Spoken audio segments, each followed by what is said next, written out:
I was sitting in the doctor's waiting room when my phone rang. It was my only daughter, Angela. Her voice sounded strange, almost cold as she said, "Mom, we're going on a trip to Europe tomorrow. I already sold your beach house and your car. We needed the money. Bye." And she hung up just like that. 45 years raising her, sacrificing for her, and she discarded me like garbage.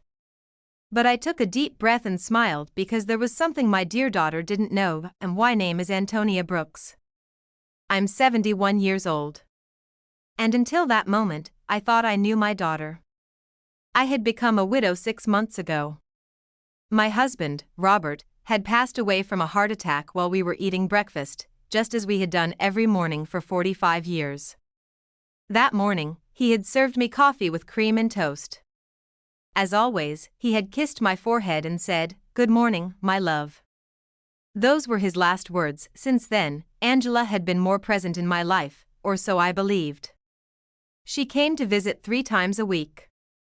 She helped me with the funeral arrangements and accompanied me to the grocery store.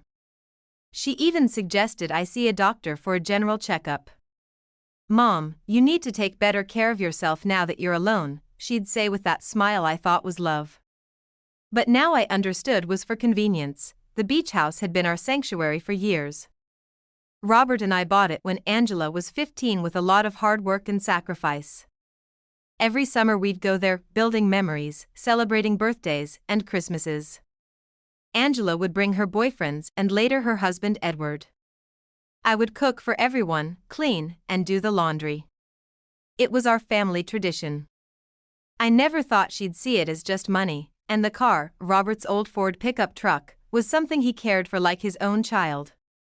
He'd wash it every Sunday, change the oil religiously, and always park it in the same spot under the shade of the tree. Angela knew what that truck meant to me. It was the last thing I had left of him. His scent still lingered on the seats. When she hung up, I stayed there on that uncomfortable green plastic chair, surrounded by other sick people. And for the first time in months, I didn't cry. Something strange happened inside me. A calm I hadn't felt since Robert's death. Because in that moment, I remembered something I had completely forgotten. 3 days before he died, Robert had handed me a manila envelope. "Antonia, put this in the drawer of your dresser. If something happens to me, open it after a while, but only when you feel ready." I had put it away without much thought. After the funeral, with so much grief and so many arrangements, I simply forgot. But there it was, waiting for me at home. The nurse called me to go into the office. The doctor examined me and said I was in good health for my age, that I just needed to rest more and eat better.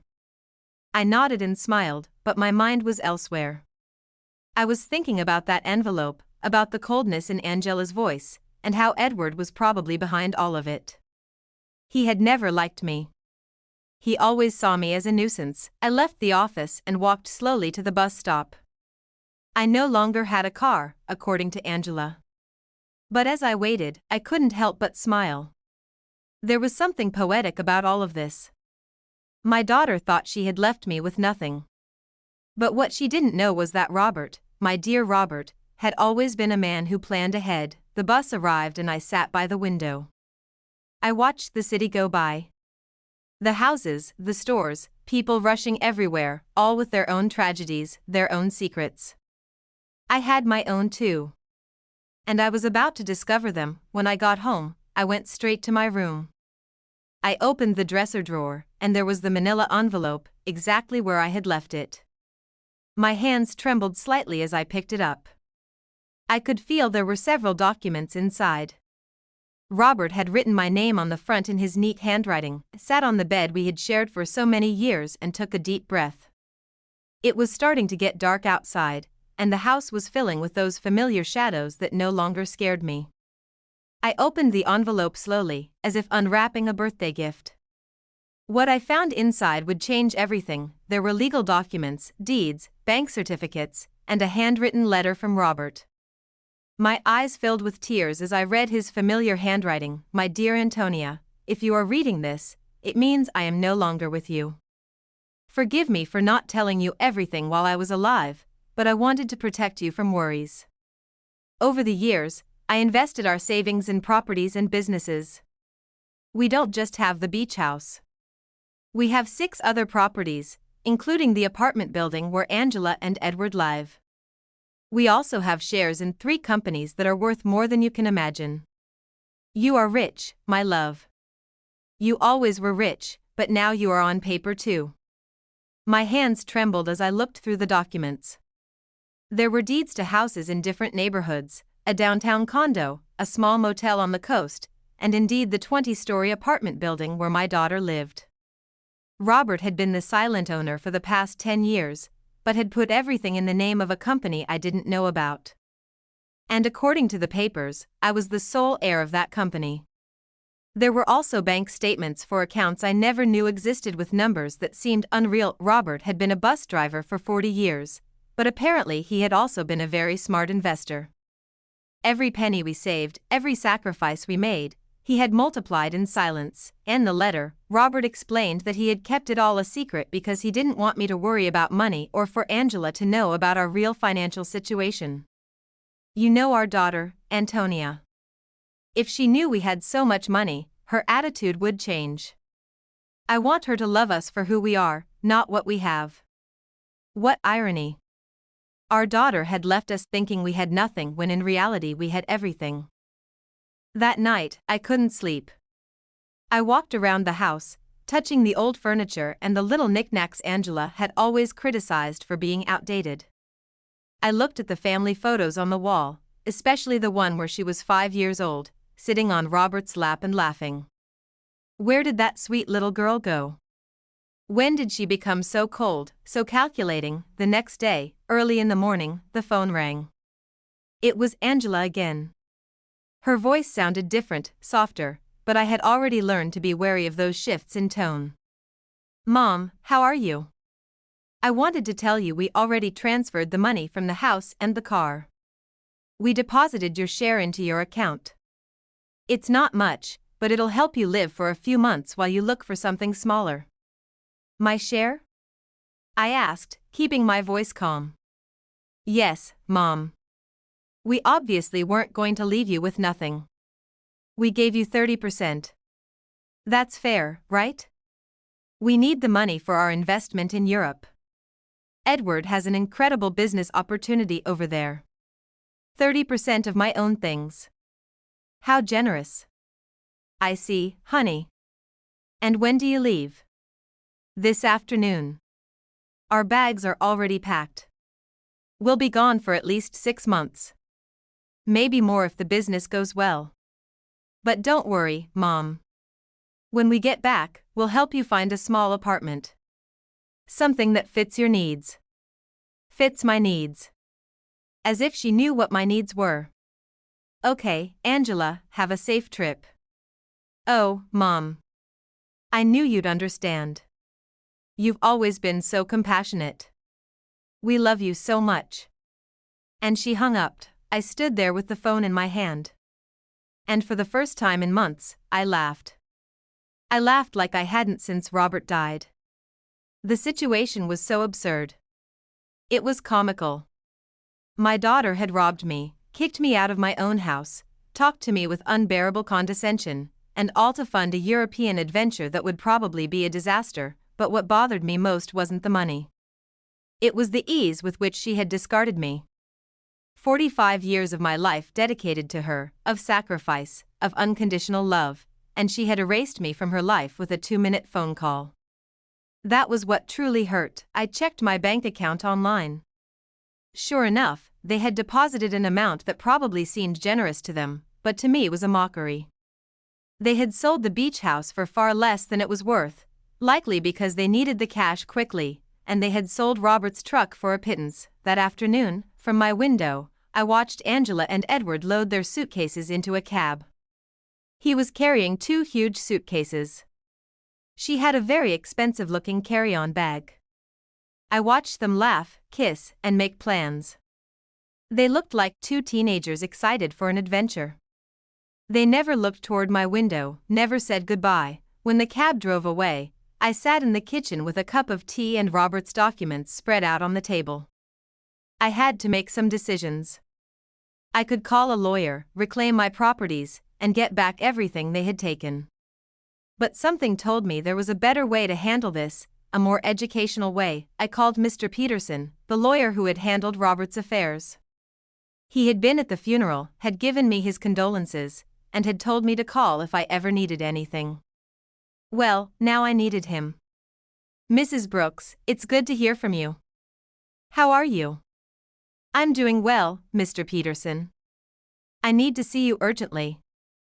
I found some documents from Robert that I don't quite understand. Of course, you can come to my office tomorrow morning. I'll be there.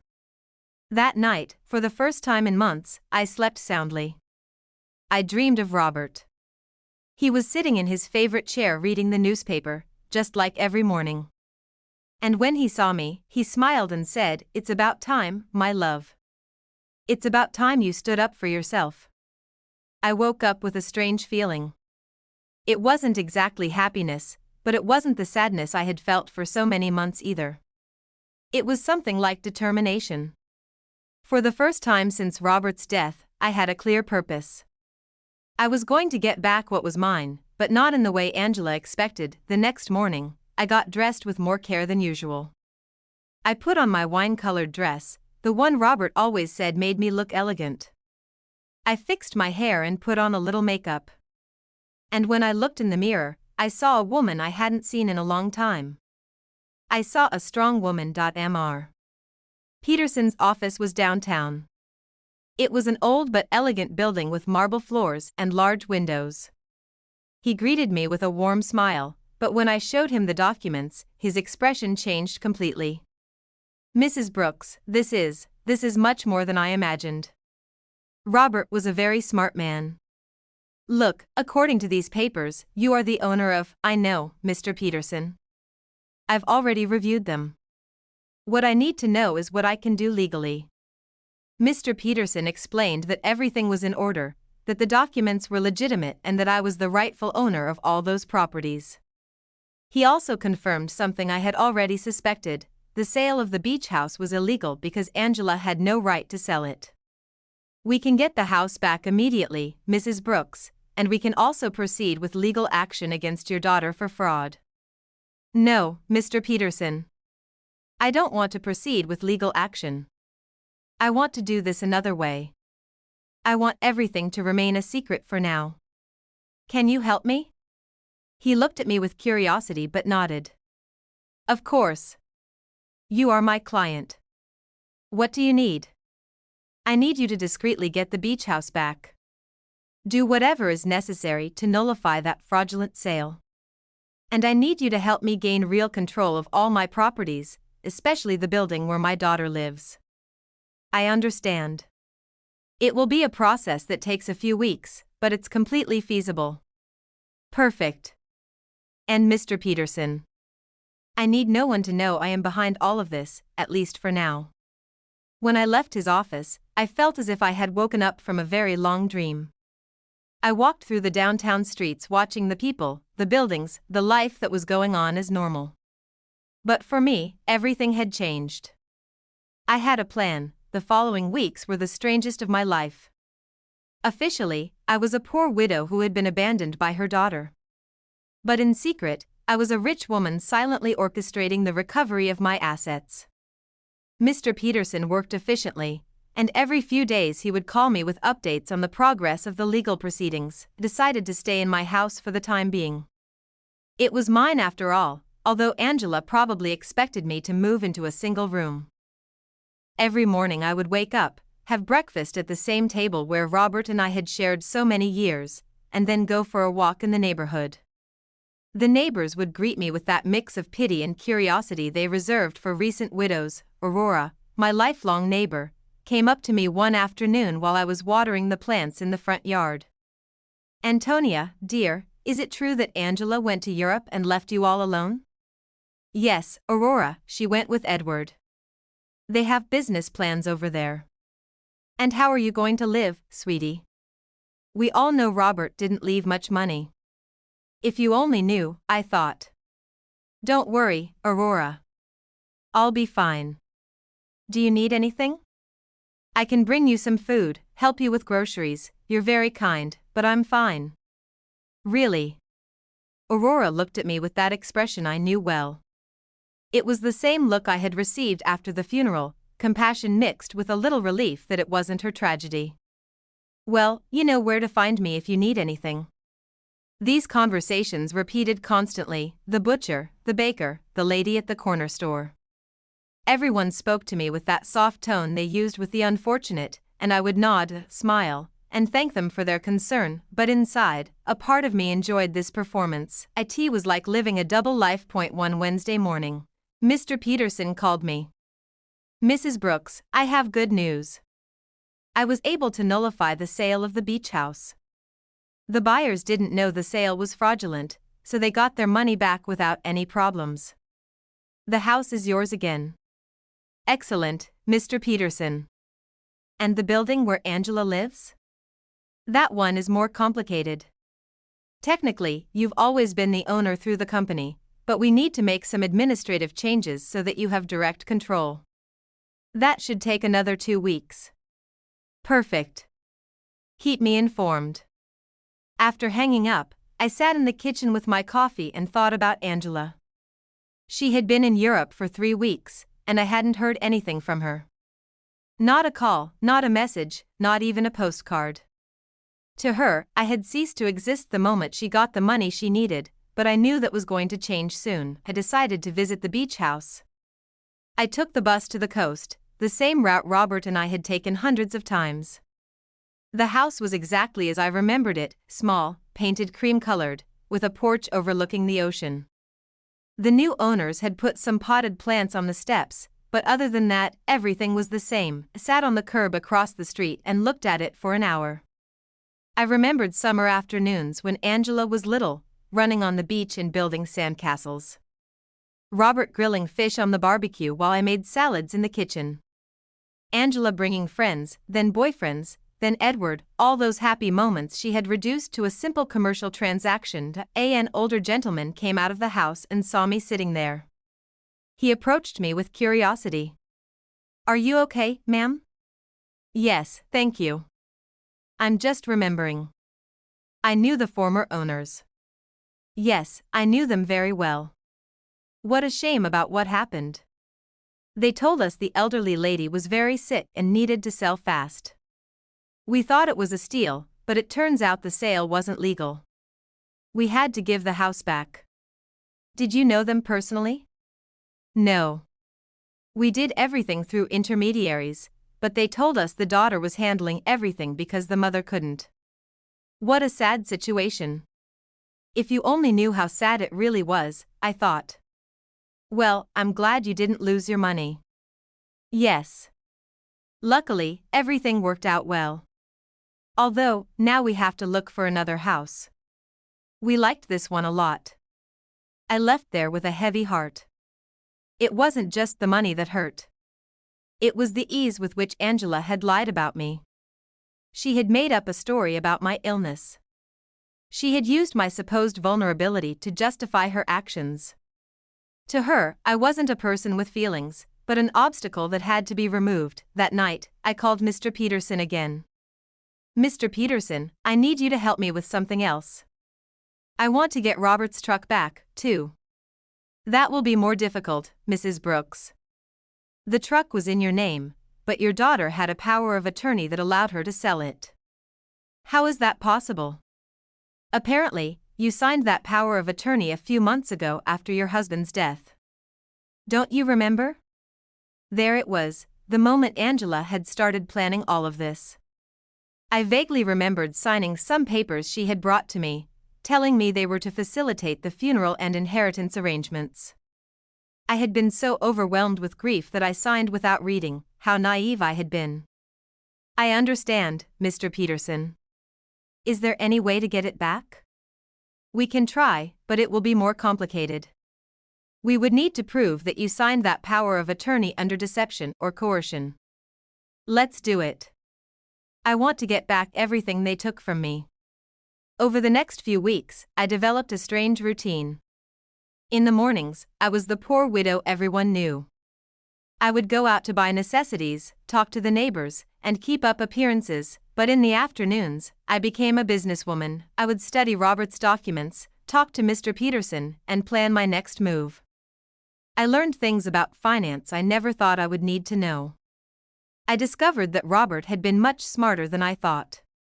Every one of his investments had been carefully calculated. The building where Angela lived, for example, wasn't just profitable from rent. It was in an area that was rapidly appreciating. Also discovered that Edward, Angela's husband, had a lot of debt. He had taken out loans using the apartment they lived in as collateral, not knowing he wasn't the real owner. When the banks figured this out, he was going to be in serious trouble. One Friday morning, Mr. Peterson called me with important news. "Mrs. Brooks, we've finished all the paperwork. You now have total control of all your properties. I also got Robert's truck back." The buyer turned out to be an acquaintance of mine, and when I explained the situation, he agreed to return it in exchange for a small compensation. "Excellent work, Mr. Peterson. Now, I need you to help me with one more thing. I want you to send a letter to my daughter." "What kind of letter?" "An eviction notice." There was silence on the other end of the line. "Mrs. Brooks, are you sure you want to do this?" "Completely sure." She decided I wasn't important in her life. Now she's going to find out how important I really am. "I understand.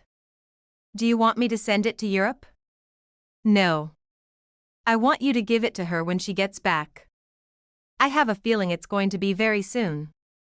I wasn't wrong. That same afternoon, Aurora came running to my house with fresh neighborhood news. "Antonia, did you know that Edward is in trouble with the bank? My brother-in-law who works there told me they're investigating some loans he took out using the apartment they live in as collateral, but it turns out the apartment isn't his." "Really?" "Yes. And it seems Angela didn't know anything. They're saying she's going to have to come back from Europe immediately." Aurora was still talking, but I already knew how the story would unfold. Angela had left thinking she was untouchable, thinking that I was weak, that I was insignificant. But reality was catching up to her much faster than she expected. 3 days later, my doorbell rang at 7 in the morning. No one visits at that hour unless something is very wrong. When I opened the door, Angela was standing there, or rather, something that used to be Angela. Her hair was messy, her eyes swollen from crying, her clothes wrinkled, and she clutched her phone in one hand like it was a lifeline. Next to her was a single small suitcase.